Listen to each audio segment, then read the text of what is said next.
قدرت والے ہاتھ سے پیدا فرمایا، آپ میں اپنی روح پھونکی اور فرشتوں کو حکم دیا تو انہوں نے آپ کو سجدہ کیا اور آپ کو جنت میں رہنے کی جگہ دی۔ کیا آپ اپنے رب کی بارگاہ میں ہماری سفارش کریں گے؟ کیا آپ دیکھتے نہیں ہم کس مشکل میں ہیں اور ہم پر کتنی بڑی تکلیف آ گئی ہے؟ حضرت آدم علیہ السلام فرمائیں گے، میرے رب نے آج ایسا غضب فرمایا ہے کہ ایسا غضب نہ پہلے فرمایا نہ آئندہ فرمائے گا۔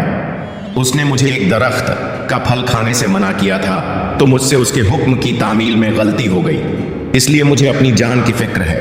تم کسی اور کے پاس جاؤ، تم حضرت نوح علیہ السلام کے پاس جاؤ۔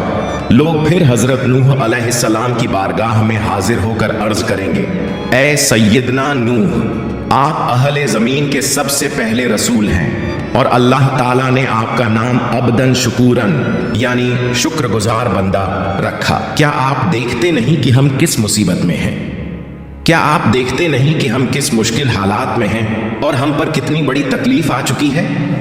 کیا آپ اپنے رب کی بارگاہ میں ہماری سفارش کریں گے؟ وہ فرمائیں گے، میرے رب نے آج ایسا غضب فرمایا ہے کہ نہ پہلے کبھی ایسا فرمایا اور نہ آئندہ ایسا فرمائے گا۔ مجھے اپنی جان کی فکر ہے، مجھے اپنی حفاظت کی پرواہ ہے، اس لیے تم کسی اور نبی کے پاس جاؤ۔ پھر سب لوگ حضرت ابراہیم علیہ السلام، حضرت موسیٰ علیہ السلام اور تمام انبیاء کے پاس جائیں گے، لیکن کوئی بھی سفارش نہیں کر پائے گا۔ ہر کسی کو اپنی جان کی فکر ہوگی۔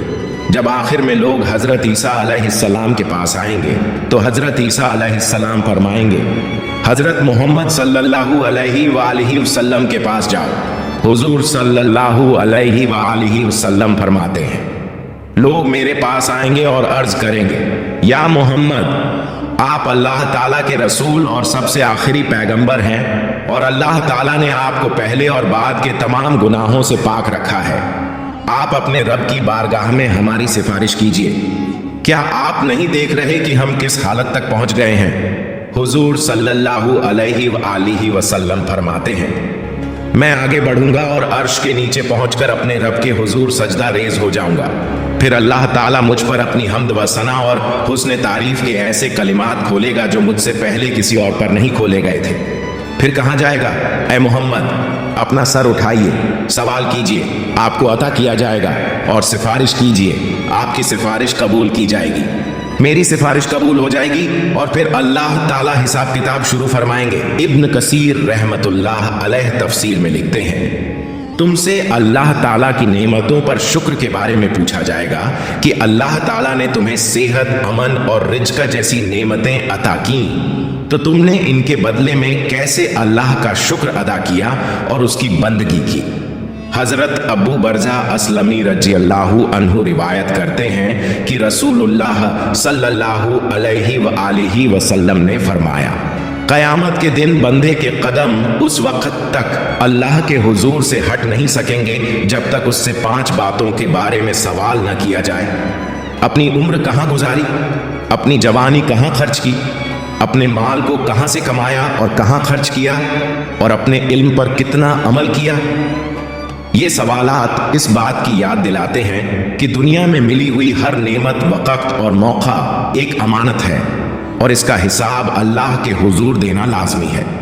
اور روایتوں میں آتا ہے کہ قیامت کے دن بندے سے سب سے پہلا سوال نماز کے بارے میں ہوگا۔ جس کی نماز صحیح ہوگی وہ کامیاب ہوگا۔ جب بندوں کے اعمال کا حساب کتاب پورا ہو جائے گا تو ہر بندے کو اس کے سارے اعمال پر مشتمل ایک کتاب دی جائے گی، تو مومن کو عزت کے طور پر اس کا اعمال نامہ دائیں ہاتھ میں دیا جائے گا، جس سے وہ قیامت کے دن بہت خوش اور کامیاب ہوگا۔ فرمان باری تعالیٰ ہے، تو اس وقت جسے دائیں ہاتھ میں اعمال نامہ دیا جائے گا اس کا حساب بہت آسانی سے لیا جائے گا اور وہ اپنے اہل پریوار کی طرف ہنسی خوشی لوٹے گا۔ لیکن کافر، منافق اور گمراہ لوگوں کو ان کا اعمال نامہ ان کی پیٹھ کے پیچھے سے بائیں ہاتھ میں دیا جائے گا۔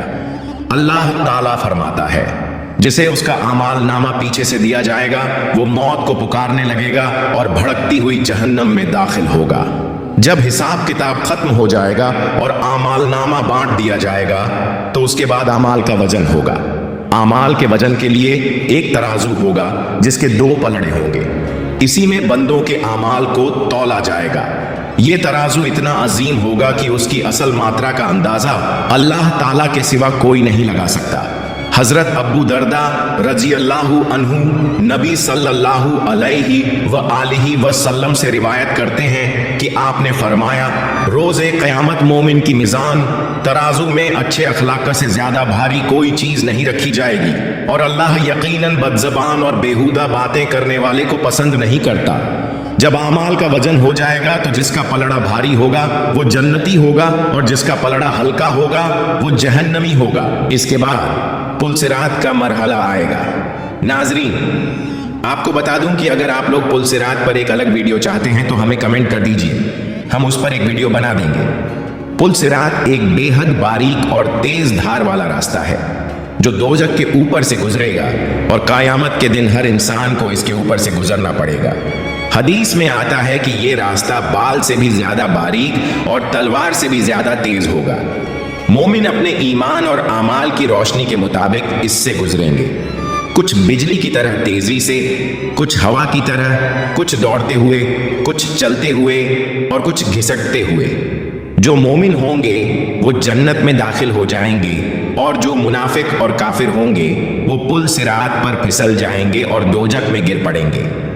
حضرت عبداللہ بن عباس رضی اللہ عنہ سے روایت ہے کہ نبی صلی اللہ علیہ وآلہ وسلم نے فرمایا، قیامت کے دن تمام انبیاء کرام علیہم السلام کے لیے سونے کے ممبر بچھائے جائیں گے اور وہ ان پر بیٹھیں گے، لیکن میرا ممبر خالی رہے گا، میں اس پر نہیں بیٹھوں گا بلکہ اپنے رب کریم کے سامنے کھڑا رہوں گا، اس ڈر سے کہ کہیں ایسا نہ ہو کہ وہ مجھے جنت میں بھیج دے اور میری امت میرے بعد بنا مدد کے رہ جائے۔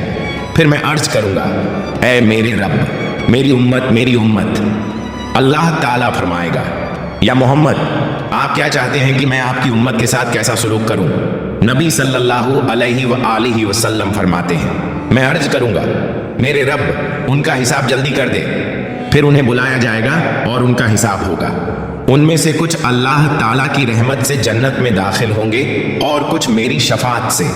میں شفاعت کرتا رہوں گا یہاں تک کہ ان لوگوں کی رہائی کا حکم بھی حاصل کر لوں گا جنہیں دوزخ میں بھیجا جا چکا ہوگا، اور میں داروغہ جہنم مالک کے پاس جاؤں گا تو وہ کہے گا، اے محمد، آپ نے اپنی امت میں سے کسی کو بھی آگ میں باقی نہیں چھوڑا جس پر اللہ رب العزت ناراض ہو۔ پھر اچانک میں دیکھوں گا کہ اللہ رب العزت میرے سامنے جلوہ افروز ہے تو میں سجدہ ریز ہو جاؤں گا۔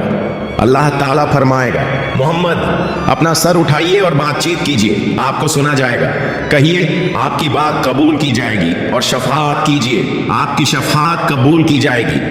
میں اپنا سر اٹھا کر عرض کروں گا، میری امت۔ اللہ تعالیٰ فرمائے گا، اپنی امت کے پاس جائیے اور جس کے دل میں رائی کے دانے کے برابر ایمان موجود ہو اسے جنت میں داخل کر دیجیے۔ میں جاؤں گا اور جس کے دل میں اتنی ماترا میں ایمان پاؤں گا اسے بھی جنت میں داخل کر دوں گا۔ پھر اچانک میں دیکھوں گا کہ اللہ رب العزت میرے سامنے جلوہ افروز ہے تو میں سجدہ ریز ہو جاؤں گا۔ اللہ تعالیٰ فرمائے گا، محمد، اپنا سر اٹھائیے اور بات چیت کیجیے، آپ کو سنا جائے گا، کہیے آپ کی بات قبول کی جائے گی، اور شفاعت کیجیے، آپ کی شفاعت قبول کی جائے گی۔ میں اپنا سر اٹھا کر عرض کروں گا، میری امت۔